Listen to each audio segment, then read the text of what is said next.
Hi, and welcome to Humanity RX, where we are sharing stories that highlight the human side of healthcare and bringing you life lessons from the bedside. We are your hosts, Jenny, Tova, and Jonathan, and we're glad you're here. Our guest today is Christa Rymal. She is a nurse and a fierce advocate for healthcare worker mental health and wellness. Christa, we are so excited to have you here today. We would love for you to share a little bit more about your story and your journey in healthcare with our audience. I am a registered nurse. I spent half of my career at the bedside in a variety of different capacities in a hospital acute care setting. And then half of my career, I went on and got my master's in leadership and spent half of my career in healthcare administration. Back in 2017, I took a leap of faith and decided to become a nursepreneur/entrepreneur after having just an incredible career inside a traditional healthcare system, which I'm incredibly grateful for. I learned so much, saw so much, have some of my deepest colleagues and friendships coming from those spaces and times, but also got a little tired of swimming upstream and feeling like I was, a fish who wanted to accomplish something different in the big river of all the things that were happening in hospitals and healthcare. And that hit really home when I was the director of diabetes care and endocrinology for a large healthcare system in the Twin Cities. And we were across multiple hospitals and clinics in charge of taking care of 40,000 patients with type 1 or type 2 diabetes. And I wanted to introduce a lot of lifestyle medicine initiatives into the care that we provided. I said, I just feel like as much as I embrace many components of traditional medicine, I also do not want to let go of all of the things that I learned in lifestyle medicine. And so I started a company at that time in 2017 called The Point Retreats. And that's where we hosted immersive, usually 3-night, 4-day retreats for healthcare professionals to learn how to not only just take care of their patients better, but also how to take care of themselves better. And then we recently launched, or kind of morphed, I should say, the Point Retreats, along with 3 other programs into what is now known as We Care, a nonprofit organization. And now we have other programs embedded in there. The first and most innovative one being our CME well-being boxes called We Care well-being boxes, which have different themes, all really focused to solving healthcare professional pain points: stress, anxiety, fatigue, toxic work environments, and on and on. Each box contains a continuing medical education presentation by an expert clinician, and then products that have been chosen by that clinician and our medical team to help support the well-being around that topic. Then we have a professional membership model. We have a large conference, and then immersive retreats for healthcare professionals. And that's all under our We Care nonprofit umbrella now. Is there a specific story or a moment that you can share that kind of inspired you to move forward with all of this? Because it's tremendous what you have done. Probably the earliest one, too, I will share, that I didn't even have any idea at the time that they were going to catapult me to where we are today.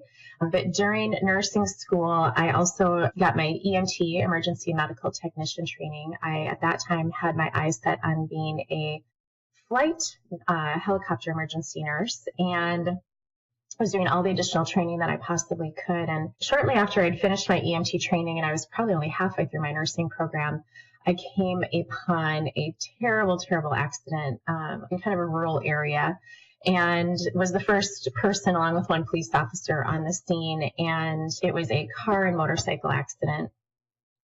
And came upon this motorcyclist who's the first person I could quickly identify as probably needing the fastest care. And when I came upon him, for those in healthcare that are listening, there's a certain position that you'll find people's bodies in, which indicate their C1 or C2 cervical spine has been broken, which is a very serious injury, often leaving people a quadriplegic or not survivable. And I could see he was in that position, and also had some gray brain matter coming out of his ears, and I just could not find a pulse. And as I'm talking about this, I still get just like goosebumps, and just is 25 years later, it's still a very hard story to relive. I looked at him, and I was really like a million thoughts going through my head, and all I could think of was, I can't find a pulse, I can't find a pulse, I can't find a pulse. Am I feeling the right place? Am I looking? Am I feeling hard enough? And then I turned to my right and I saw that the car that had been in the crash with this motorcyclist had two people struggling to get out of the car. And at the time, I didn't even realize that the car was actually on fire, but my brain did not register that at the time. All I knew is I saw two people really struggling to get out of the car. And I looked at the motorcyclist and I literally just said, go be in a better place, and said a little prayer over him and ran to the car. Helped the two individuals get out of that car. I didn't realize it was on fire until I saw the fire department show up, a few minutes later, and they're spraying water on the car. And then I'm like, oh my gosh, that car's on fire. I mean, it's such a weird experience to be in the middle of a very, very critical, traumatic moment. Your brain and your body filter things in a very odd way. And survivability becomes the only mission. So your brain will not let you see things that might be a danger, and it will, at least in that instant moment, was just helping everybody survive as best as I could. Did get the two other individuals out of the car who had very serious injuries themselves, that they, as soon as, the ambulance was able to get there, were transported off, and presuming they survived. But the reason I'm sharing this story is because this individual was the first patient that I had to really process trauma around and secondary trauma around. And I was not okay after that experience. And I remember going back and sharing the story with my classmates and my nursing professors at the time. And it was kind of like, wow, that must have been hard. That's too bad. Okay, moving on. And I was like, why can I not move on from this? Like, I'm not moving on. That is not working for me. I'm trying. I guess that's what we're supposed to do, but why is this not working? I would hear motorcycles and I would just, it's like the goosebumps on my back would just go off, and I was like automatically clenching my whole body. I was finding myself getting really angry when I'd see a motorcyclist without a helmet. I would get very nervous when we were driving too close to a motorcycle. All of these weird responses that were clearly linked to that experience. And it wasn't until about 6 or 7 years post that event when I decided to, just kind of on a well-being trip with my sisters, experience healing touch for the first time. And in that healing touch experience, the practitioner, started at my head and was working down, and she got to my throat chakra. And I just started sobbing, uncontrollably sobbing. Had no idea why. I am actually not a crier. I did not like the feeling. I was like, okay, let's move on. Let's just keep going. Let's just stop. And she said, no, I can't move on. You have something you're holding here. I think it's someone. Can you help me identify who that might be? And maybe we can help you release that person. And the person that immediately came to my mind was that motorcyclist. So I had never really been able to let go of him.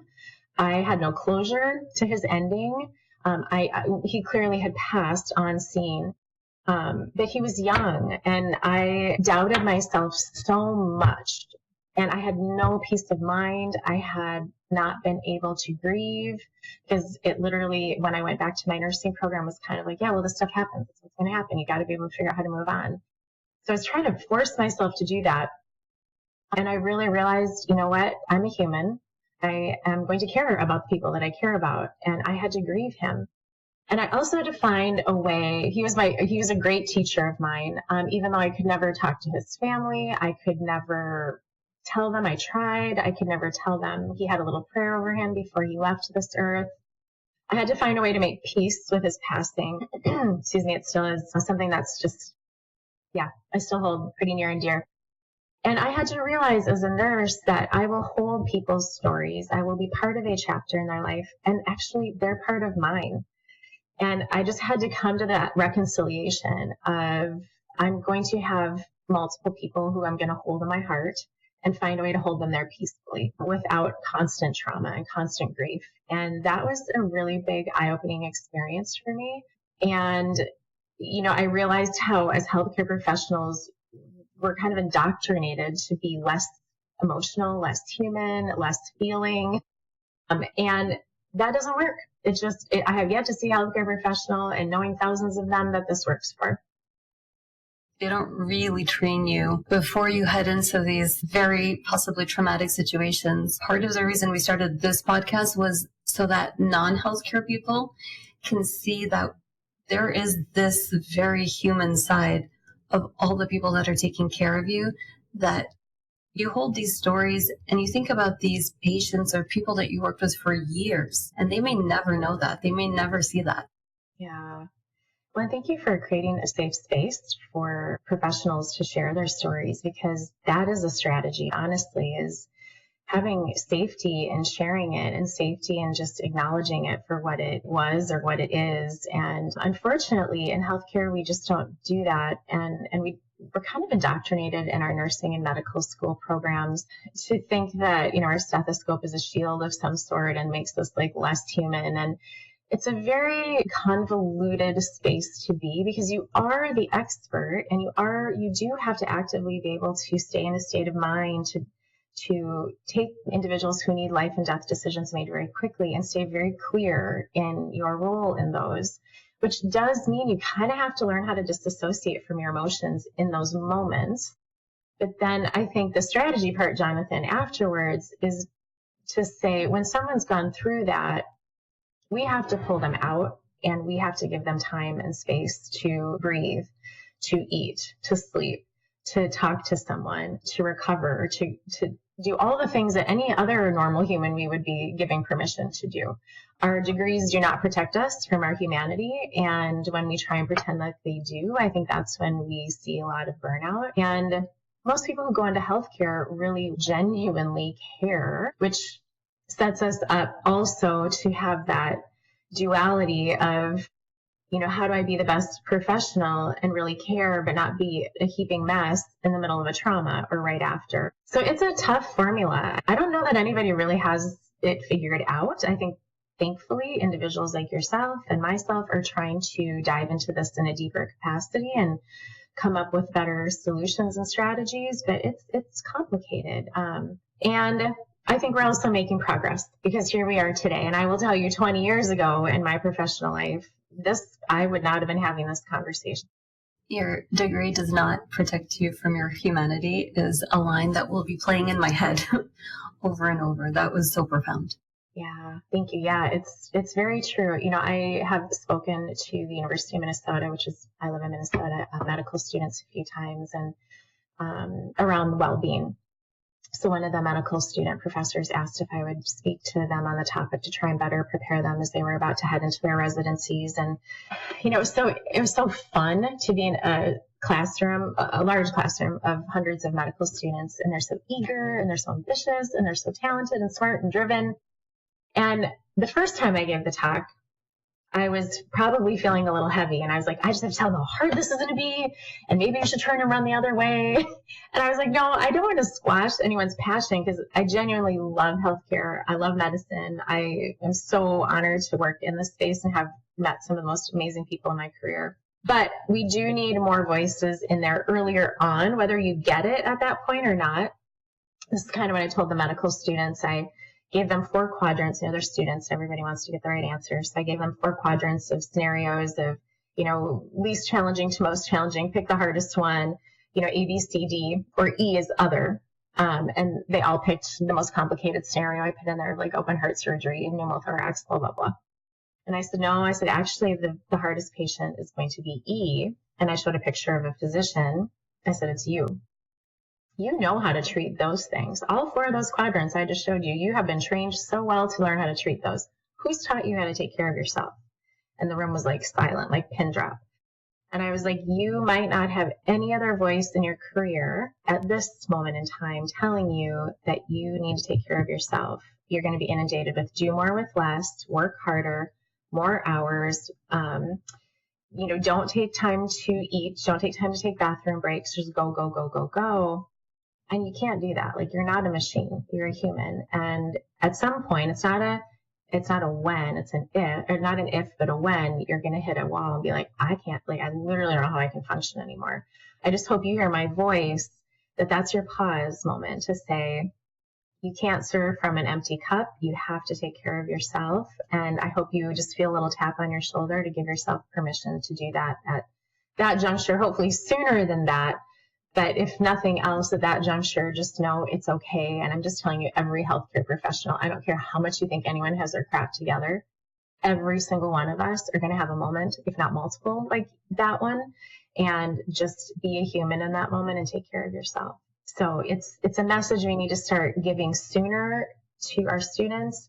And then we still have a lot of healthcare professionals in this space that need a lot of taps on their shoulder to say, you know what, like, you've done a lot, you've seen a lot, let's fill your cup. It's time for us to take care of you, because at the end of the day, too, Jenny and Jonathan, I think I like we're all patients. I don't really care what acronyms you got behind your name. You are also a patient. So what would you tell your patients? Whatever you tell your patients is really what you should do for yourself. And healthcare professionals in general are not the best patients. It's a really humbling perspective. God forbid anybody needs to be a patient in a serious situation, but truly humbling, even from like the smallest injury to a severe illness, to have that perspective of like, wow, I'm the one in the bed and I noticed this line of people walking in, making assumptions about me but it's also good to know, because there's, again, what Jenny said earlier about letting people know that there is this side that we want to convey, that we care, right? And I'm not sure if I can think of many other fields out there where there's supposed to be this superhuman status, outside of a healthcare provider, where you're supposed to deal with something so heavy and put it aside and then move on to the next. No, you're absolutely right. I mean, certainly anybody on the front lines, whether a paramedic, firefighter, police officer, emergency rooms. I mean, they share the same shared experiences, but in healthcare, across the spectrum of all of it, it's found, and it's complicated. People are always like, well, what do you hope is the solution? I said, truthfully, in my mind, there's a couple of things, talking about the strategies behind it. And one is talking about it, normalizing it, just stop brushing it under the rug and pretend like it doesn't exist, because it does exist and it's rampant. And at this juncture, we really can't afford to not pay attention. I mean, the statistics are that in 3 years, we'll be short in our country 800,000 nurses. And I think it's the next 5 to 8 years, we will be short almost 150,000 physicians. So literally, we cannot afford, literally and figuratively, to not pay attention at this juncture and do it different. The other thing is, in my experience in healthcare, especially in leadership, we'd also often come forward with, well, we have the solution. And it's, something like, I'm sure this is a great model in some businesses, but like Toyota Lean. We're going to bring in the Toyota Lean model, and this is going to make healthcare more efficient. And then you're going to have to work less, not harder. And we're all like, well, you just lost us when you compared us to a Toyota company production line. And now we're all out. We're at a pizza party. Yeah, exactly. A pizza party. It's shifting the conversation to also make it, we don't have to like always have these complex, high dollar solutions. Like literally, it can just be caring in a meaningful and impactful way, given someone time and space, a hug, a meal, a care package, what have you. We don't also have to overcomplicate it. I mean, there are pieces of it that are very complicated, don't get me wrong.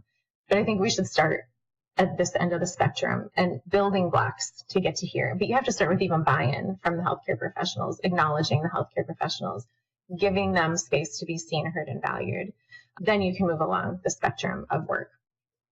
So, those things I think will start to make a difference, and they're starting to happen, which is great. And I know, Jenny, a pizza party, and I know some people are more familiar. This is on our website, but sharing the story of I lost a colleague, kind of a second big impactful story in my experience of being in healthcare is I lost a colleague to suicide very early on in my career.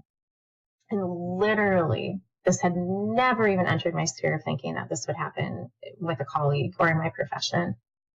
And she was 25, the same age I was at that time. We had been taking care of lots of people, but this particular patient was young in nature and did not survive. And she had been primarily in charge of his care for weeks. And after he passed, and after a long series of probably very long hours, double shifts, not taking care of herself at all, I don't think she could see her way out. And, you kind of feel like here I just spent how much money, how much time, how much did I invest in getting this degree and I can't even survive it at 25? I mean, that is a serious call to attention. And she is, unfortunately, what I know now, and both of you probably know, she is one of many nurses, mid-level clinicians, physicians who have taken their own life.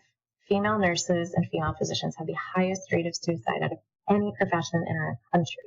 So it's something where we just absolutely cannot let that continue.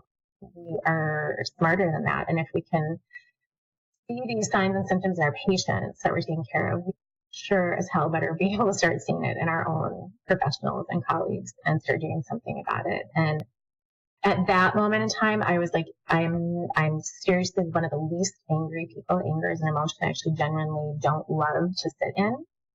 And I was so angry after her death because, not only had we lost a colleague at her funeral, there were some things there where I was really disappointed that our leadership didn't speak at her funeral, and myself and her colleagues did.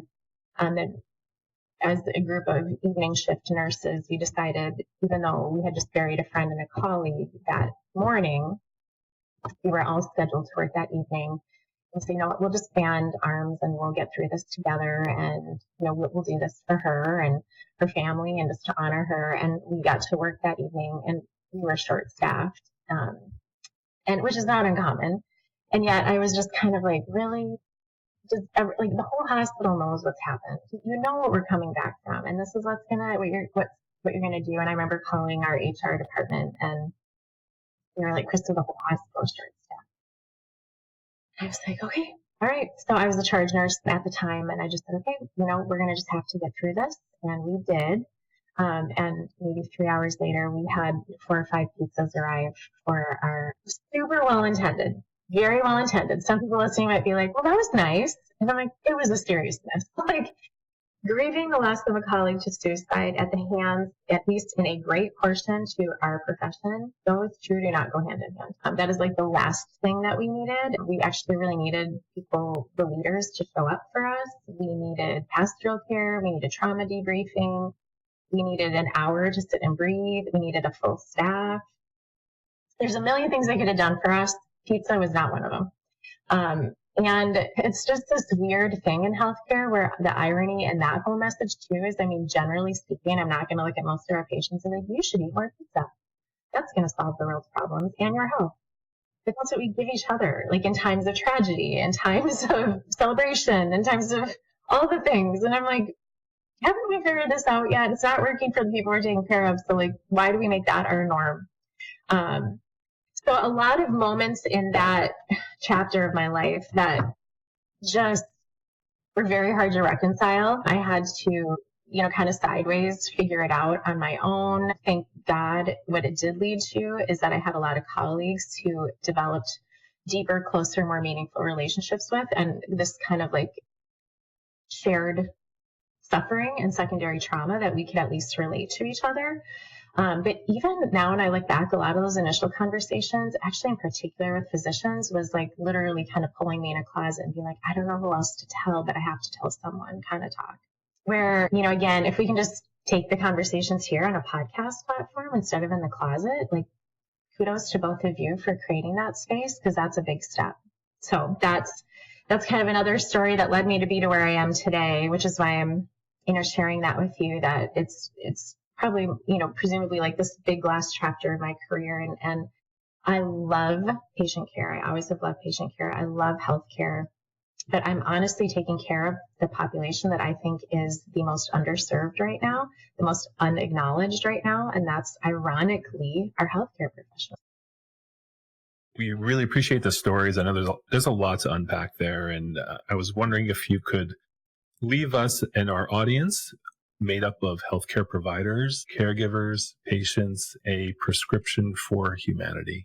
Such a good question. Here's what I'm going to say to that, Jonathan, and this is actually coming from a really brave physician that I watched at one of our retreats, is I love your concept of prescription RX for humanity. And I have led an exercise at times at our retreats where I actually give people the old antiquated prescription pads, and I ask them to write a prescription for themselves. Usually you'll find a sea of different answers, and they're all right. and they're all incredible, and they're all exactly usually what every individual needs. But this particular physician, before he could even get the words out, he started sobbing. And he said, the most impactful thing of this prescription I just wrote is that I gave myself unlimited refills.